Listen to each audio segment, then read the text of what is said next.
రజనీ గారు, రీసెంట్గా అశోక్ గజపతి గారి రాజు గారికి సంబంధించి హైకోర్టు ఇచ్చినటువంటి తీర్పుని ఏ విధంగా చూడాలి? మానస ట్రస్ట్ ఏదైతే ఉందో దానికి అశోక్ గజపతి గారినే చైర్మన్గా కొనసాగించాలంటూ ఇచ్చినటువంటి తీర్పుని ఏ విధంగా చూడాలంటారు? ప్రభుత్వం గతంలో తీసుకున్నటువంటి స్టెప్ ఏదైతే ఉందో అదే వంశానికి సంబంధించినటువంటి సంశయిత గారిని ఏ విధంగా అక్కడ అశోక్ గజపతి గారిని తప్పించి ఆ ప్లేస్లో సంశయిత గారిని అపాయింట్మెంట్ చేయడం జరిగిందో, సో ఈ స్టోరీని ఎలా చూడాలంటారు? ఈ తీర్పు వెనక సారాంశం ఏం చెప్తారు?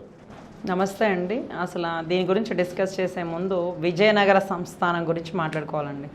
సో విజయనగర సంస్థానానికి కొన్ని రూల్స్ అండ్ రెగ్యులేషన్స్ ఉంటాయి. మానసాస్ ట్రస్ట్ అనేది విజయనగర సంస్థానాధిపతి రాజులు అయినటువంటి అశోక్ గజపతి రాజు గారు వాళ్ళు అన్నటువంటి ఆనంద్ గజపతి రాజు గారి ఆధ్వర్యంలో నడుస్తూ ఉండేదండి. సో ఇప్పుడు ఎవరైతే అన్నగారి ఆధ్వర్యంలో అంటే ఆనంద గజపతి రాజు గారి ఆధ్వర్యంలో నడుస్తూ ఉంది మానసాస్ ట్రస్ట్.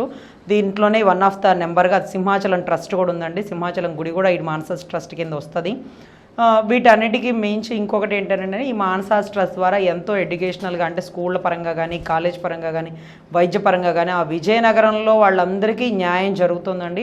అందరికీ ఈక్వల్ జస్టిస్ అనేది దానివల్ల సాధ్యమవుతుంది. సో ఇటువంటి ట్రస్ట్ని అంటే ప్రజలకు ఉపయోగకరమైనటువంటి ట్రస్ట్ని ఒక రాచరికపు కాలం నుంచి అంటే సింహాచలం ట్రస్ట్ బోర్డు కూడా దీని కిందే ఉంది అంటే highly devotional. So endowment board దీన్ని తీసుకోకుండా అప్పటి నుంచి ఇప్పటి వరకు ఇది మానసాస్ ట్రస్ట్ కిందే రన్ అవుతుంది అంటే విజయనగరం అంటే ఈ సంస్థానం రాజుల కింద ఎంత భూములు ఉన్నాయి, ఎన్ని వేల ఎకరాలు ఉన్నాయి, అవి ఎన్ని లక్షల కోట్ల ఆస్తి, దీన్ని ఎవరు రన్ చేస్తారు అంటే వాళ్ళ ఇష్టం అండి. వాళ్ళు రాజులు అప్పటి నుంచి వాళ్ళ తాతల కాడి నుంచి వాళ్ళే పరిపాలిస్తున్నారు. వాళ్ళ తర్వాత వాళ్ళ తల్లిదండ్రులు తర్వాత అన్నదమ్ములు 1 by 1 పరిపాలిస్తారు. ఇటువంటి వాటిలో ఎప్పుడూ పొలిటికల్ ఇన్వాల్వ్మెంట్ లేదండి. అంటే ఎవరైతే నెంబర్గా ఉన్న ఆనంద గజపతి రాజు కానీ అశోక్ గజపతి రాజు కానీ ఏదో ఒక పార్టీ పరంగా ఉంటుంటారేమో కానీ ఏ పార్టీ కానీ ఈ ట్రస్ట్ మీద అథారిటీ అనేది ఉండదండి. ఇదొకటి గుర్తుంచుకోవాల్సిన పాయింట్. ఏ ట్రస్ట్ అంటే ఈ మానసాస్ ట్రస్ట్ మీద ఏ అధికార పార్టీ కూడా ఎప్పుడూ కన్ను వేసింది లేదు. ఇన్ని సంవత్సరాల నుంచి రన్ అవుతున్న ఈ ట్రస్ట్ మీద ఫస్ట్ టైం సంచయిత గజపతి రాజు గారు వెలుగులోకి వచ్చారండి. ఈవిడ వెనకాల ఉండే కథనం ఏంటి అంటే ఆనంద గజపతి రాజు గారు మొదటి భార్య కుమార్తె. ఈ మొదటి భార్య ఎవరైతే ఉన్నారో ఆవిడ ఆనంద గజపతి రాజు గారి దగ్గర నుంచి డైవర్స్ తీసుకొని ఇంకొక అతన్ని పెళ్లి చేసుకొని బ్రాహ్మిన్స్ నుంచి కన్వర్టెడ్ క్రిస్టియన్స్గా మారి క్రిస్టియన్ కల్చర్ అండ్ క్రిస్టియన్ ట్రెడిషన్ని ఫాలో అవుతూ స్లీవ్లెస్ డ్రెస్సులతో అసలు బొట్టు కూడా పెట్టుకొని ఒక పద్ధతితో పూర్తిగా దేవుని స్తోత్రాలు శ్లోకాలు ఆయనకి సంబంధించిన బైబుల్ని ఫాలో అవుతున్న ఫ్యామిలీ ఏది ఆనంద గజపతి రాజు గారి ముందు భార్య. ఆవిడికి ఎప్పుడైతే విడాకులు ఇచ్చారో ఉమా గజపతి రాజు గారిని పెళ్లి చేసుకున్నారు. ఈవిడికి పుట్టిన కూతురు ఊర్మిళ గజపతి రాజు. సో అంటే ఆనంద గజపతి రాజు గారు చనిపోయే చివరి వరకు ఊర్మిళ గజపతి రాజు గారు కానీ ఉమా గజపతి రాజు కానీ వీళ్ళిద్దరి మధ్య ఉన్నారు. ఇక్కడే ఆయన తుది శ్వాస విడిచారు. ఇది అందరికీ తెలిసిన విషయం. ఇప్పటి వరకు కథలో లేని ఈ సంచయిత గజపతి రాజు గారు ఎవరైతే ఆనంద గజపతి రాజు గారు చనిపోగానే ఈవిడ సిల్వర్ స్క్రీన్ మీదకి ఎలా రాగలిగింది, ఈవిడ వెనకాల సపోర్ట్ చేసిన వాళ్ళు ఎవరు, వాళ్ళు ఎందుకు సపోర్ట్ చేయాల్సి వచ్చింది, ఈవిడలో ఉండే ప్లస్ క్వాలిఫికేషన్ ఏంటి? ఈవిడలో ఉండే ప్లస్ క్వాలిఫికేషన్ ఏంటంటేనండి ఈవిడ ముందు భార్య కుమార్తె, కొద్ది గొప్ప బ్లడ్ రిలేషన్ ఉంది అనేసి. సో బై బర్త్ నుంచి ఈ అమ్మాయి ఒక క్రిస్టియన్ కల్చర్కి అలవాటు పడ్డ అమ్మాయి. సో ఈ అమ్మాయి డ్రెస్సింగ్ విధానం గతంలో ఉన్న పిక్స్ చూస్తే డ్రెస్సింగ్ విధానం కానీ ఆ అమ్మాయి బొట్టు పెట్టుకోవడం, ఆ అమ్మాయి బొట్టు పెట్టుకోదు, తర్వాత క్రిస్టియన్ కల్చర్ని ఫాలో అయింది. అది ఆ అమ్మాయి రిలీజన్, ఆ అమ్మాయి ఇష్టం. ఎవరు వాళ్ళకి ఇష్టం వచ్చిన డ్రెస్ వేసుకోవచ్చండి, వాళ్ళకి ఇష్టం వచ్చిన బొట్టు పెట్టుకోవచ్చు, పెట్టుకోకూడదు, వాళ్ళకి ఇష్టం వచ్చిన రిలీజన్ని ఫాలో అవ్వచ్చు, వాళ్ళకి ఇష్టం వచ్చినట్టు తాగి తందనాల డ్యాన్స్ అయినా వేయచ్చు. దాని గురించి మనం ఎప్పుడు వాళ్ళ ప్రైవసీలోకి వెళ్ళకూడదు, వాళ్ళని క్వశ్చన్ చేయకూడదు. కానీ సింహాచలం ట్రస్ట్ రన్ చేయడానికి ఎవరైతే అథారిటీగా ఉంటారో వాళ్ళు ఫుల్లీ ట్రెడిషన్ని ఫాలో అవ్వాలి. They must know the culture. అక్కడ పద్ధతి తెలియాలి, ఆచార వ్యవహారాలు తెలియాలి. సో ఈ రకంగా ఆధారపడుతున్న ట్రస్ట్ అది. సో ఇప్పుడు ఆనంద గజపతి రాజు గారి తర్వాత మగ సంతానం ఎవరైతే ఉన్నారో అశోక్ గజపతి రాజు గారు లీగల్ హెయిర్ అవుతారు. అంటే కుటుంబంలో ఆ రాచరికపు సంస్థానంలో మగ సంతానం బ్రతికుండగా ఆడ సంతానానికి అధికారం రాకపోవచ్చు, రాదు కూడా. సో ఇప్పుడు కోర్టు ఇచ్చిన జడ్జిమెంట్ ఏంటంటే మా అన్నగారు చనిపోయారు, ఆ ట్రస్ట్ మానసాస్ ట్రస్ట్ని రన్ చేసే అధికారం అర్హత నాకుంది అంటూ ఆయన కోర్టులో కేసు ఫైల్ చేశారు. ఎప్పుడు ఫైల్ చేశారంటే సంచిత గజపతి రాజు గారిని ఆ వైజాగ్కి సంబంధించిన వ్యక్తి కానీ శ్రీకాకుళంకి సంబంధించిన వ్యక్తులు అంటే పొలిటికల్ వైఎస్ఆర్సీపీ వాళ్ళు కానీ విజయసాయిరెడ్డి కానీ దగ్గరుండి సపోర్ట్ చేసి ఆమెను ఆ సీట్లో కూర్చోబెట్టారు. వాళ్ళకేం అవసరం ఆమెను కూర్చోబెట్టడానికి? ఇది ఒక తెలుగుదేశం వైఎస్ఆర్సీపీ మధ్య నలుగుతున్న పార్టీ కాదు, ఇది ఒక మానసాస్ ట్రస్టు, ఒక విజయనగరం సంస్థానం రాజులకు మాత్రమే చెందేది. ఆ రాజరికపు రాజుల్లో ఆనంద గజపతి రాజు గారు చనిపోయిన అశోక్ గజపతి రాజు గారు బ్రతికే ఉన్నారు, ఆయన ఉండగా ఆ ట్రస్ట్ బోర్డు ఎవరికి రాదు అనే ఒక నాలెడ్జ్ వాళ్ళకి తెలిసి ఉండాలి. వాళ్ళకి ఇష్టం వచ్చిన వాళ్ళని అపాయింట్ చేస్తే సరిపోదు.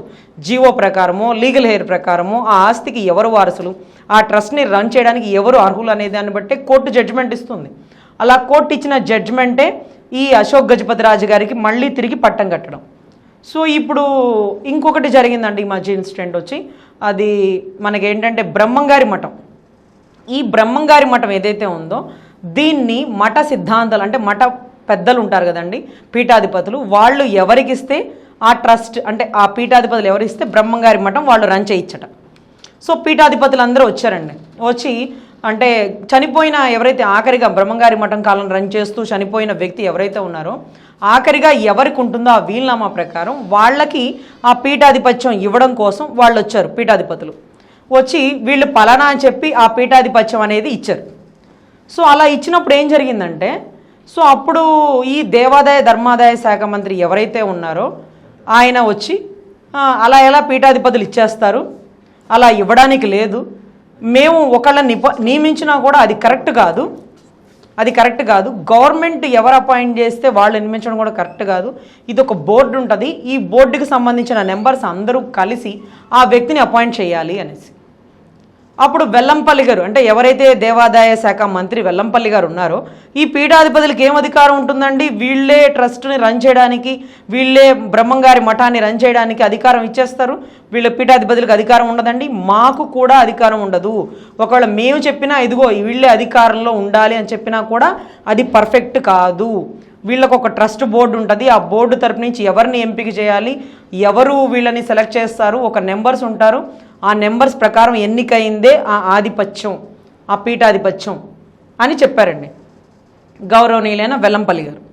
సో ఇక్కడ ఏం జరిగిందని మరి సంచిత గజపతి రాజు గారిని ఎవరు అపాయింట్ చేశారండి, విజయసాయిరెడ్డి గారో లేకపోతే వైఎస్ఆర్సీపీ పార్టీ వాళ్ళు తీసుకొచ్చి ఆమెను పట్టం కట్టి కూర్చోబెట్టినామని ఆమెనే ట్రస్ట్ మానసాస్ ట్రస్ట్ చైర్మన్గా అందరూ ఒప్పుకోవాలన్నారు. మరి వీళ్ళు ఎలా చేశారో అదే రకంగా పీఠాధిపతులు వచ్చి వీళ్ళే ఈ బ్రహ్మంగారి మఠాన్ని రన్ చేయాలి అని చెప్పి పీఠాధిపతులు ఒక పర్సన్ కూర్చోబెట్టారు. మరి వాళ్ళకి అధికారం ఉండదా?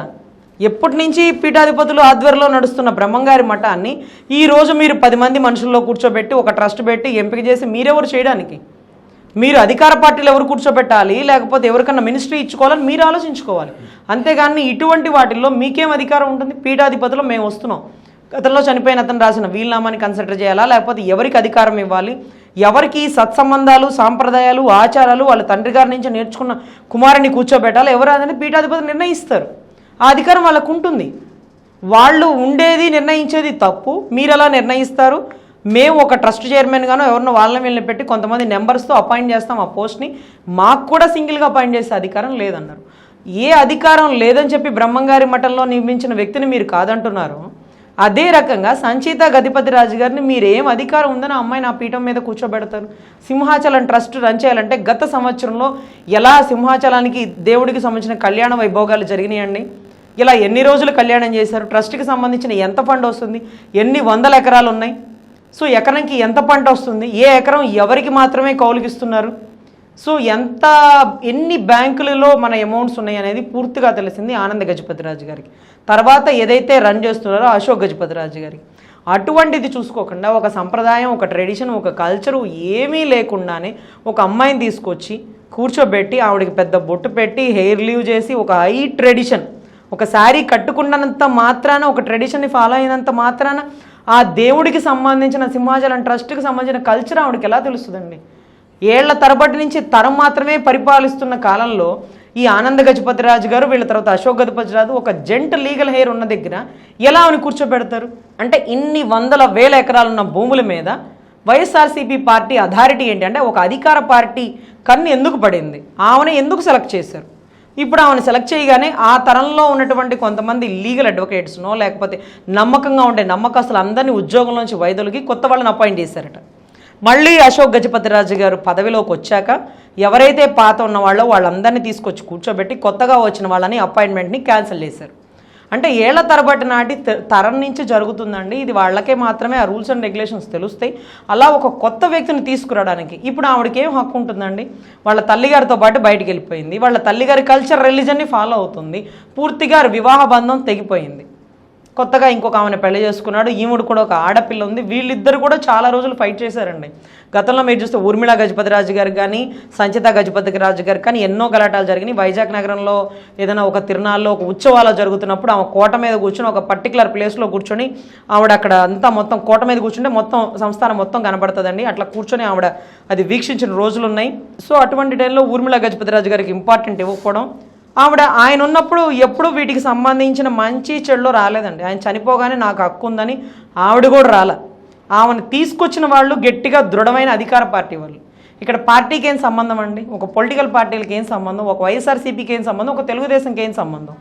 ఒకవేళ అశోక్ గజపతిరాజు తెలుగుదేశానికి మద్దతు చెప్పుండొచ్చు, ఆయన ఇష్టమైతే వైఎస్ఆర్సీపీకి మద్దతు చెప్పొచ్చు.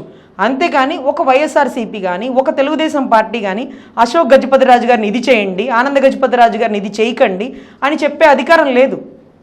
వీళ్ళు ఇష్టపడి పార్టీలో చేరచ్చు కానీ పార్టీ వీళ్ళ మీద పెత్తనం చేసే అధికారం లేదు సార్. ఎందుకంటే ఇది వంశపారంపర్యంగా వచ్చిన ఆస్తులు, వాళ్ళ తాతల నాటి ఆస్తులు. మానసా ట్రస్ట్ ద్వారా సర్వీసే చేయాలి. వీళ్ళ ఆస్తులు వీళ్ళు అమ్మి సొంత ఖర్చులకి వాడుకోకూడదు. ఆస్తులు వీళ్ళు విలాసాలకు కూడా ఉపయోగించకూడదు. ఈ ఆస్తుల మీద వచ్చే భూమి సింహాచలం తిరణాలకో బ్రహ్మోత్సవాలకో స్వామికి సంబంధించిన ట్రస్ట్కో లేకపోతే ఎడ్యుకేషనల్కో లేకపోతే కాలేజీలకో ఖర్చు పెట్టి పిల్లలందరినీ చదివించాలి. విజయనగరం ఊరు సంస్థానం బాగుపడడం కోసం విజయనగర సంస్థానాధిపతి అయినటువంటి ఆ వ్యక్తి తీసుకున్న నిర్ణయమే స్టిల్ ఇప్పుడు కంటిన్యూ అవుతున్న మానసా ట్రస్ట్ అండి. దీంట్లో ఆనంద గజపతిరాజు గారు కాలం చేయడం ద్వారా అశోక్ గజపతిరాజు గారికి రీసెంట్గా హైకోర్టు ఇచ్చిన జడ్జిమెంట్ అండి.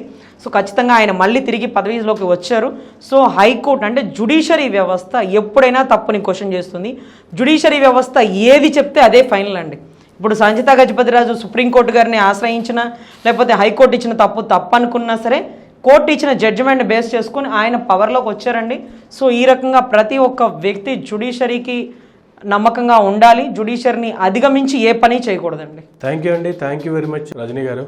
Please do subscribe Myra Media. Please subscribe Myra Media. Subscribe to Myra Media. Please like, share and subscribe to Myra Media for lot of film news, gossips and hot news. Please like, share and subscribe to Myra Media. For more interesting updates, please subscribe to Myra Media YouTube channel. For more updates, please subscribe to Myra Media. So like, share and subscribe to Myra Media.